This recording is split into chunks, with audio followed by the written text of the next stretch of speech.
بادشاہ تھا، پر اس بادشاہ کے بارے میں ابراہیم نہیں جانتا تھا کہ کہاں سے آیا۔ وہ بات ابراہیم سے لڑنے نہیں آیا تھا، بلکہ ابراہیم کو برکت دینے آیا تھا۔ اس نے کہا یہ یسوع مسیح کا عکس ہے۔ یسوع مسیح کا کیا ہے؟ عکس ہے، اور یہ اس شخص کا عکس ہے جس کا نہ کوئی باپ ہے نہ کوئی ماں ہے زمین پر، اور نہ ہی اس کا کوئی نسب نامہ ہے، اور یہ ایسا کاہن ہے کہ ابد آباد کیا رہتا ہے؟ زندہ۔ ابد آباد کیا رہتا ہے؟ زندہ، قائم رہتا ہے۔ اب جن کہانوں کو ہم جانتے ہیں ان کا قصہ میں تھوڑا سا آپ کے سامنے رکھتا ہوں تاکہ آپ کو پتہ چلے کہ ابراہیم کی برکت کا سبب کیا ہے اور آپ کی برکت کا سبب کیا ہو سکتا ہے۔ سو خدا کے کلام میں لکھا ہے کہ ابراہیم نے اپنے مال کی جب دین رکھی سے گزرانی تو اس نے اس کے لیے برکت چاہی،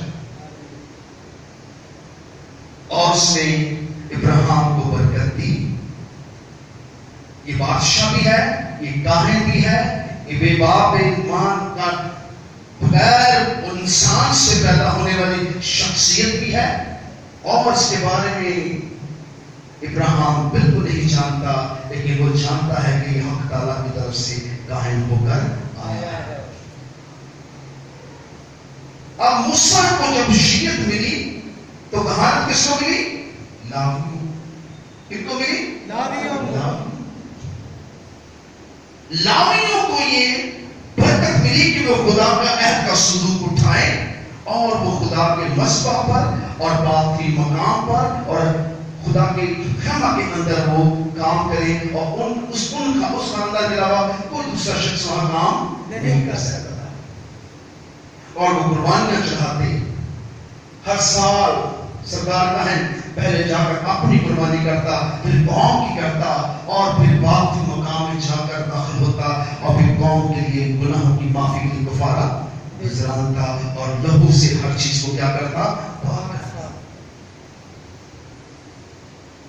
اور پھر وہ شکر گزاریاں اور بہت سی چیزیں خدا کے حضور گزرانتا۔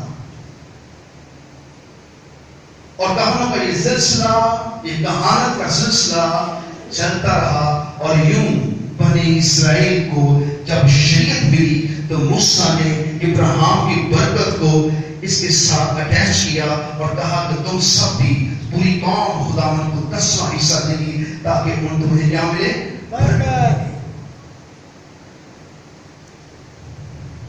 ابراہیم کی برکت کو موسیٰ نے شریعت کا حصہ بنا دیا، اور پھر پوری قوم نے خداوند کو دیگی دی، اور اس کا انجام دیکھیں کہ آج پوری دنیا کی سب سے دولت مند قوم جو ہے وہ بنی اسرائیل ہے۔ Hallelujah, hallelujah.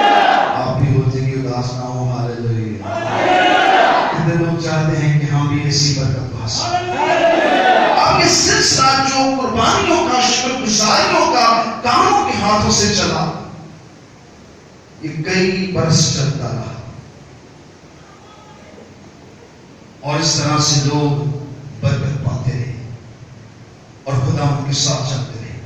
آپ دیکھیں کہ ابراہیم کا بیٹا اسحاق کا بیٹا یعقوب جب اپنے گھر سے بھاگا تو اپنے ماموں لاban کے پاس گیا، تو رستے میں بہت سختیاں آئیں، اور پھر اس نے دعا کی۔ پھر اس نے کیا کی؟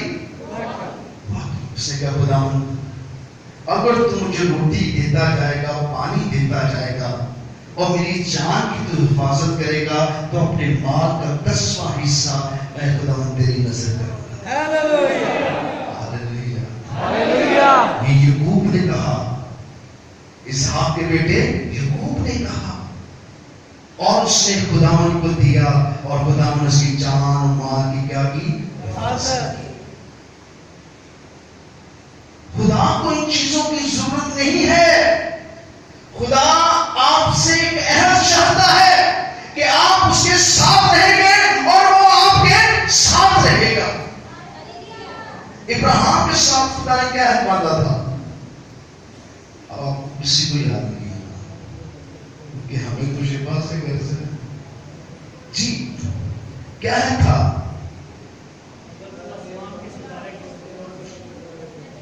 ساری برکتیں یاد ہے کہ کسی کو نہیں یاد ہے. خداوند کا روح سے کہہ رہا ہے. جی بیٹا.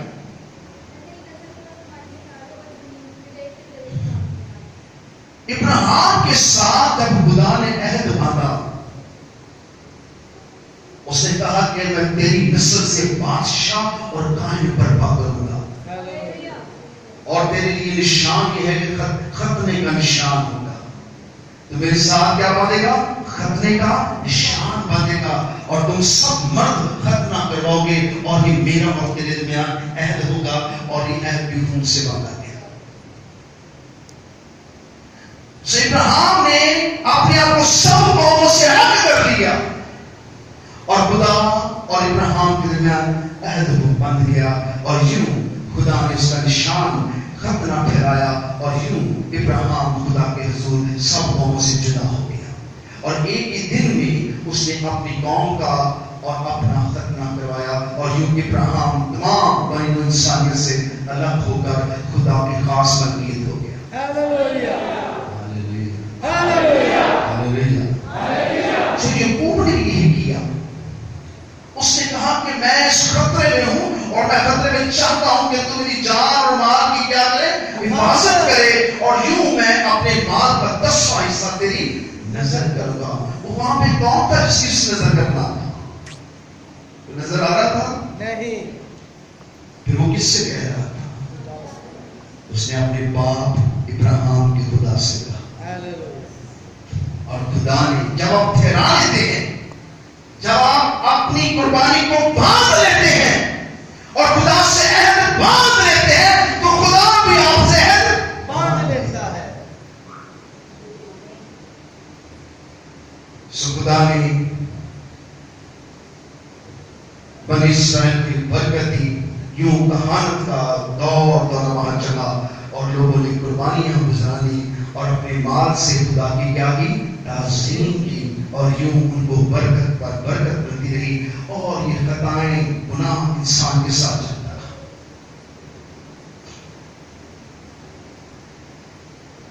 آج میں نے واٹس ایپ پہ چھوٹا سا کلپ دیکھا. اس میں ایک نوجوان لڑکا تھا، وہ کہہ رہا تھا کہ یہ تو دھوکہ ہے کہ ہم سب معاف ہو چکے ہیں. جب تک آپ عمل نہیں کریں گے آپ معاف نہیں ہو سکتے. تو اگر ہم اپنے عمل پر نگاہ کریں تو ہم سے کوئی بھی معاف نہیں ہو سکتا. نہیں ہو سکتا، کوئی نہیں ہو سکتا. اگر ایسا ہوتا تو یسوع نے کہا تھا اس سے پہلا پتھر وہ مارے جس نے گناہ نہ کیا. تو پھر سب نے پتھروں کو پھینک دیا کیونکہ سب گناہگار تھے. یسوع ڈاکو سے کہا تو آج میرے ساتھ کہاں ہوگا؟ لیکن شرط ہے جو مال تو نے لوٹا ہے وہ واپس کرنا ہوگا. یسوع نے ایسا کہا اسے؟ کہا؟ کیا اسے ایسا کرنا پڑا؟ نہیں. اس انسان جو گناہ کرتا ہے اس کی سزا وہ ضرور پاتا ہے. اگر آپ کا یہ ایمان ہے تو آپ کو ضرور سزا ملے گی. اور اگر آپ کا یہ ایمان ہے کہ میں عمل کروں گا تو زندگی میں داخل ہوں گا، تو آپ کے عمل خدا کے سامنے دیکھیں گے. کیا عمل ہے ہماری ناز بازی گندی دھجیوں کی مانند ہے. یہاں کوئی بھی ایسا شخص نہیں جو خود سے کہہ سکے کہ میں راست باز ہوں. پر ابراہیم کو خدا نے سکھایا کہ ابراہیم تو راست باز ہے. تو کیا ہے؟ راست باز ہے. کس سبب سے؟ کس سبب سے؟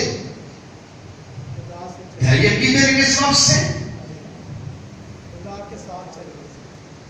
کیونکہ میں نے ابراہیم تجھے راست باز ٹھہرا دیا. میں نے سب امت اور قوموں سے تجھے چنا ہے، اور میں نے تجھے اپنے ساتھ چھوڑا ہے، اور میں نے خود سے تیرے ساتھ عہد باندھ لیا، اور میں اس سے مکروں گا نہیں.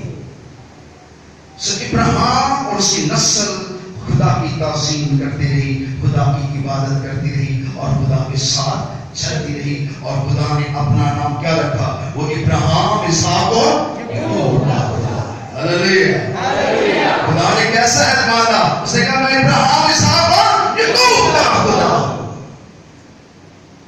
اپنا نام ان کو بخش دیا کہ میں ان کا کیا ہوں؟ خدا ہوں. یہ سب سے بڑی برکت اس قوم نے حاصل کی. ہاللویا. سو قائن آتے رہے اور قربانیاں گزارتے، شکر گزاریاں ہوتی رہی، لیکن ہر سال اپنے گناہوں کا کفارہ دینا پڑتا، اور جو گناہوں کا کفارہ دیتے تھے وہ بھی ہلاک ہو جاتے تھے، کیونکہ گناہ کی مزدوری کیا ہے؟ موت. کہ ہر سال کوئی نہ کوئی کاہن مر جاتا اور اس کی جگہ دوسرے کاہن کو بھیجنا پڑتا تاکہ وہ خدا کے پاک ترین مقام میں جائے. اور کچھ سالوں کے بعد وہ بھی مر جاتا اور پھر دوسرے کاہن کو بھیجا جاتا کہ وہ خدا کے حضور پاک ترین مقام میں جائے. جیسے گناہ کر کے انسان مر جاتا ہے، جیسے گناہ کی حالت میں قربانیاں گزاری جاتی ہے، اسی طرح کاہن کمزور تھے اور وہ بھی ہلاک ہو جاتے تھے. اس وقت سے انسان جو تھا وہ شریعت کے قبضہ میں چلا گیا اور شریعت کسی شخص کو بھی راست باز نہیں ٹھہراتی. شریعت کسی شخص کو بھی راست باز نہیں ٹھہراتی. شریعت کہتی ہے عمل کر. کیا کر؟ عمل کر. جھوٹ نہ بول، برائے مال کا لالچ نہ کر، بت پرستی نہ کر، خدا اور اپنے خدا کے علاوہ کسی کو سجدہ نہ کر. کیا انسان اس پہ عمل کرتا ہے؟ نہیں. یہ تو شریعت ہے، یہ تو خدا کی شریعت ہے، یہ تو خدا کی قوانین ہے. انہیں کو انسان فالو نہیں کرتا اور پھر وہ کہتا ہے کہ خدا مجھے راست باز ٹھہرا. شریعت کسی کو راست باز نہیں ٹھہراتی ہے. اس طرح سال با سال ہر سال ان کا ہدیہ چلتا، ان کی قربانیاں بھی ان کو راست باز نہیں ٹھہراتی تھی بلکہ ان کو اور مجرم ٹھہراتی تھی. جب وہ دوبارہ اپنے گناہ کی کفارہ کے لیے کاہن کے پاس جا کر کوریوں کے 2 جوڑے گزارتے یا بیل یا بکرا یا چھترا گزارتے کہ یہ میرے گناہ کا کیا ہے؟ کفارہ ہے. ان کے گناہوں میں کمی ہونے کا اضافہ ہو رہا تھا. کمی ہو رہی تھی کہ اضافہ ہو رہا تھا؟ اضافہ. کیونکہ انسان ایک تماشا بنا لیا. جیسے آج لوگ سمجھتے ہیں کہ دہائے یقین دو کہ تو خدا بڑے پیسے دے گا. یہ سمجھتے ہیں کہ کہتے ہیں خدا سے بزنس کرو، خدا سے کمیٹی ڈالیں. واہ واہ، کیا نام دیے آپ نے خدا کے. ہم خدا کو اس لیے دینا چاہتے ہیں تاکہ ہمیں زیادہ ملے.